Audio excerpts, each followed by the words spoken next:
வணக்கம். DSTS private limited companies discussion all department conference meeting studio discussion.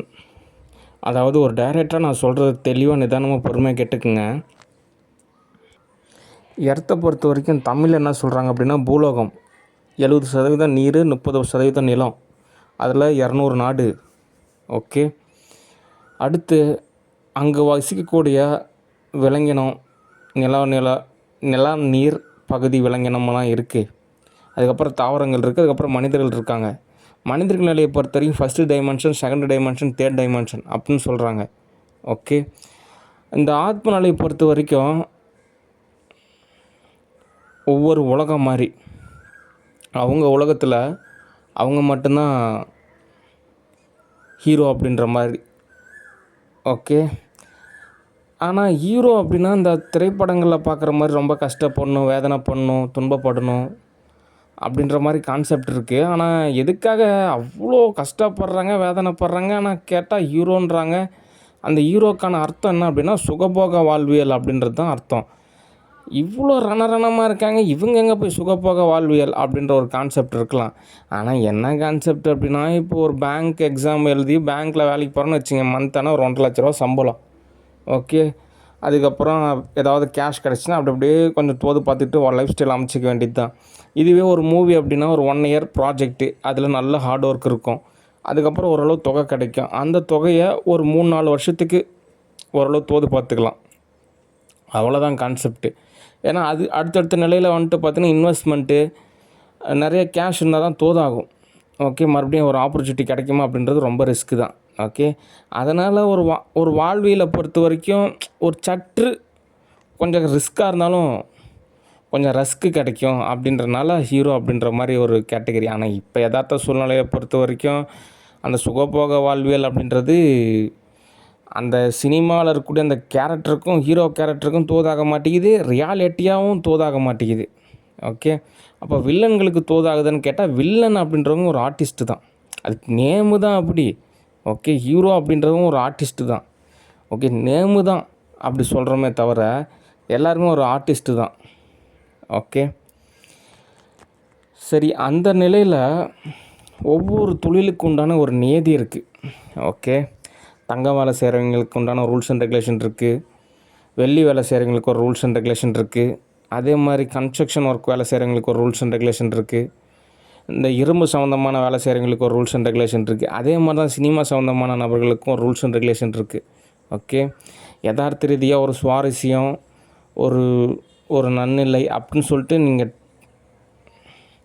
ஏதோ ஒரு இணைவு, ஏதோ ஒரு நிலையில் டைம் பாஸ் பண்ணலான்னு நினைக்கக்கூடாது. ஓகே. ஏன்னா அந்தந்த பதத்திலேயே அந்த அடுத்தடுத்த நிலையை கடந்து போகணும். ஓகே. அதாவது ஒரு டீயே எடுத்துக்கலாம். ஒரு டீ நம்ம கரெக்டாக இந்த சூடாக இருக்கிறப்ப அந்த டீ சாப்பிட்டா தான் நல்லாயிருக்கும். அதுவே ஆறி போனதுக்கப்புறம் அந்த டீ எப்படி சாப்பிட்றது? ஓகே. அந்த மாதிரி தான் சினிமாவுமே.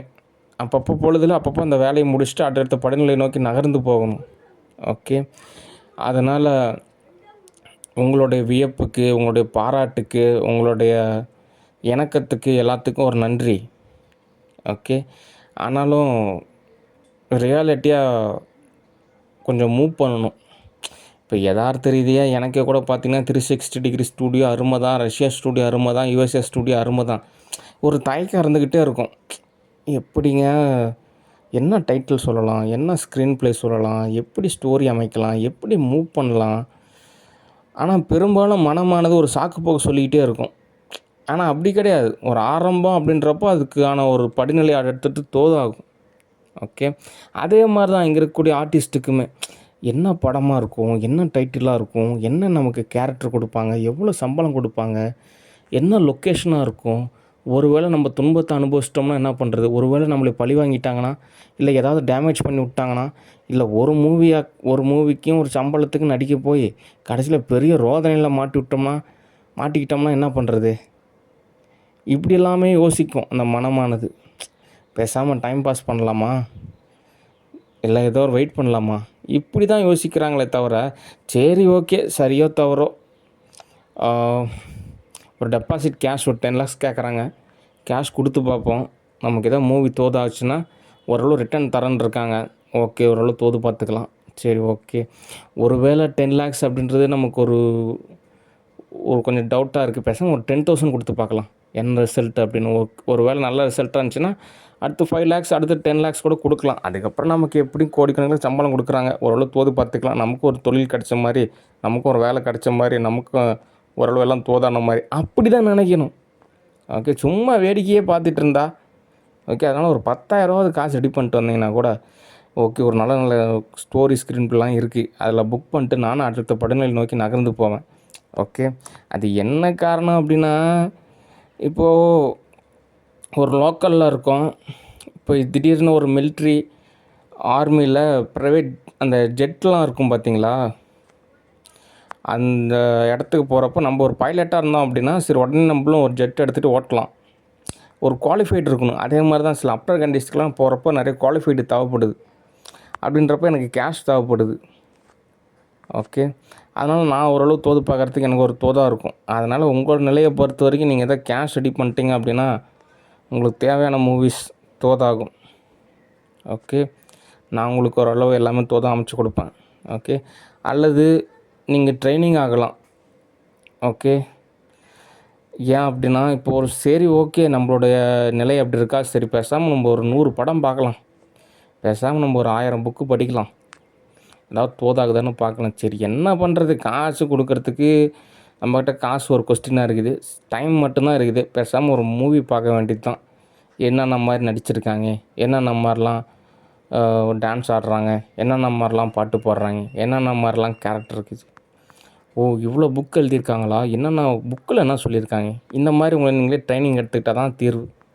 ஓகே, அதை விட்டுட்டு நீங்கள் ஏதாவது மட்டுப்படுத்துறதுன்னு நினைக்கிறதோ, இல்லை உங்கள் நீங்களே தாழ்த்திக்கிறதோ, அல்லது உங்கள் நீங்களே அதாவது விரோதத்தை ஏற்படுத்திக்கிறதோ எதுவுமே தோதாகாது. ஓகே, தீர்வாக என்ன அப்படின்னா கேஷ் கொடுத்தீங்கன்னா தோதாகும், அல்லது நீங்களே ட்ரைனிங் எடுத்துக்கோங்க, அப்போ ஏதாவது தோதாகிறதுக்கு சான்சஸ் இருக்குது. ஓகே, அதனால் டைமை வேஸ்ட்டு பண்ணாதீங்க, கொஞ்சம் மூவ் பண்ணுங்கள். ஓகே, சரி, அடுத்த தகவல் கழுதை டிஸ்கஷன். என்ன தகவல் அப்படின்னா, உண்மையாலுமே சொல்கிறேன், அவங்கெல்லாம் நல்லா சோத்துக்கு வழி இல்லாமலாம் கிடையாது, நல்லா கோடிக்கணக்கில் சம்பாரித்து வச்சுருக்காங்க. கொஞ்சமாவது மனசாட்சியோடு சரி ஓகே கதறுன்னு கதறேன், ஏதோ ஒரு செல்லு கடை ஒன்று வச்சு விட்றலாம். இத்தனைக்கும் அவங்கக்கிட்ட கடை இல்லாமலாம் இல்லை, அவங்க வீட்டு பக்கத்துலேயே ஒரு கடை இருக்குது, ஒரு காம்ப்ளெக்ஸ் மாதிரி. எங்கள் தாத்தா அந்த கட்டடம் அமைக்கிறப்பவே சரிடா இந்த கடையை நீயே எடுத்துக்க அப்படின்னு, அப்படி கடைசியில் பார்த்தா வேறு யாருக்கோ அட்வான்ஸ் கொடுக்குறாங்க, வாடகை கொடுக்குறான்னு வேறு யாருக்கு காம்ப்ளெக்ஸ் கடையை வாடகை கொடுத்துட்டாங்க. ஊருக்கு போட்ட நிலம் வச்சுருக்காங்க, வாடகை காசு வருது, நல்லா சம்பாரித்து வச்சு நல்லா தான் இருக்காங்க. நான் ஏதோ ஒரு 10 லட்சம் 20 லட்சம் 30 லட்சம் சம்பாரிச்சேன்னா அதுலேயும் பங்கு கேட்டு சண்டை போடுறாங்க, கொடுமைப்படுத்துகிறாங்க. இவங்க சொந்த பந்தம் தான் பேர், ஒரு நல்லது கெட்டதுக்கு போகிறதுக்கு ஒரு நல்ல எனக்கு தெரிஞ்ச நாள் வரைக்குமே இவங்க வீட்டில் போய் நல்லா சாப்பிட்டதே கிடையாது நான்லாம். ஓகே, அவ்வளோ லாங் டிஸ்டன்ஸில் இருக்கிறாங்க, எந்த வகையிலையுமே தோதாக மாட்டேங்கிறாங்க. சங்கட்டமாக இருக்குது. வேணால் 1 லட்ச ரூபா காசு தரேன், நான்லாம் தோதானா, நான் ஒரு நல்ல நிலைமைக்கு வந்தால் தான் நான் உங்களுக்கு காசு கொடுப்பேன். ஏன்னா இவங்க தரப்புலேருந்து ஏதோ உதவி செஞ்சாங்கன்னா ஒன்றும் தெரிவிக்காது. சரி மாப்பிள்ளை அப்படின்றாங்க, சரி இவ்வளோ கஷ்டப்படுறாரு, பேசாமல் ஒரு செல்லு கடை ஒன்று வச்சு கொடுத்துருவோம், பொழைச்சிக்கிட்டோம், அப்படி கூட நினைக்க மாட்டேங்கிறாங்க. யாரோ ஒருத்தர் ஆப்பர்ச்சுனிட்டி கொடுப்பாங்க, அப்போ நம்ம பிடிங்கிக்கலாம், அப்படியே கொஞ்சம் போய் ஒட்டிக்கலாம், அப்படி தான் நினைக்கிறாங்க. கேரக்டர் ஸ்கெச்சஸை டேமேஜ் படுத்துகிறாங்க, சரியான மெண்டல் கேஸுங்களாக இருக்கிறாங்க. இவங்களெல்லாம் ஆவிகள் உலகத்துக்கு அனுப்பிட்டான் அப்படின்னா யதார்த்த நிலையில் நிறையா சமநிலை இருக்கும். ஓகே, மற்றபடி ஏதாவது உதவி செஞ்சால் தான் திரும்ப உதவி கிடைக்கும். ஓகே, அதனால் அதான் 1 லட்ச ரூபா கேஷு, அவ்வளோதான், தள்ளி நில்லுங்க, அவ்வளோதான். ஆனால் யதார்த்த ரீதியாக இந்த திலகவதி ஆஃப் பண்ணுறதுக்கு திலகவதி அட்டாக் பண்ணக்கூடாது, மாசிலாமணி தான் அட்டாக் பண்ணணும், அப்போ தான் திலகவதி ஆஃப் ஆகும். ஓகே, இந்த வெள்ளச்சியால் தான் இவ்வளோ ஆட்டம் ஆடுறாங்க. வெள்ளச்சி ஆவிகள் உலகத்துக்கு அனுப்பிட்டோம் அப்படின்னா இவங்கெல்லாம் கொஞ்சம் சமநிலை ஆயிடுவாங்க. இவங்கெல்லாம் வேணும்னே வம்புக்கு வராங்க, கொடுமை. இவங்ககிட்ட இருக்கிறத வச்சு இவங்க தோது பார்த்துக்கலாம். தேவையில்லாத ஒரு பேராசை, அது இவங்களுக்கே புரிய மாட்டேங்குது, இவங்க மனசாட்சியே உறுத்த மாட்டேங்குதா நம்மன்னு ஒரு இதாக இருக்குது. கொஞ்சம் கூட மனசாட்சி இல்லாமல் எப்படிலாம் நடந்துக்கிறாங்க. கொடுமைப்படுத்துகிறாங்க. இதை யாராவது கொஞ்சம் என்னென்னு கவனிங்க. இந்த இந்த கழுதை சார்ந்த நபர்கள் இதெல்லாம் கொஞ்சம் யாராவது டீல் பண்ணி எனக்கு கொஞ்சம் விடுதலை வாங்கி கொடுத்தீங்க அப்படின்னா எவ்வளவோ தோதாகும். ஓகே.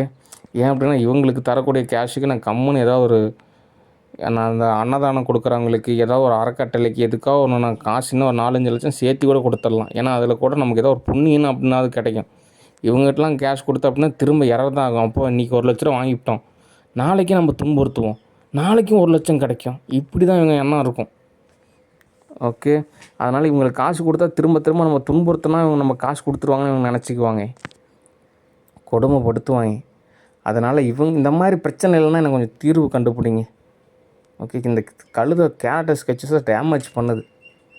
ஓகே. குளிக்கவே விட மாட்டேங்குது. கரெக்டாக நான் குளிக்கிறப்பெல்லாம் டக்குன்னு வயிற்ற பிடிச்சி இழுத்து விட்டுருது. இதோட கான்செப்டே அப்படி தான். தாதகாப்பட்டி கேட்டில் ஒரு 6 மாதம் குடியிருந்தேன். பயங்கரமாக வயிற்ற பிடிச்சி இழுக்கிறத தான் இது வேலை. அப்போல்லாம் இது யாருன்னு கண்டுபிடிக்கிறது ரொம்ப சிரமமாயிடுச்சு. அதனால் இந்த மாசிலாமணியை அந்த திலகவதியை நான் கொஞ்சம் கவனிங்க. ஓகே. சரி, அடுத்த தகவல்.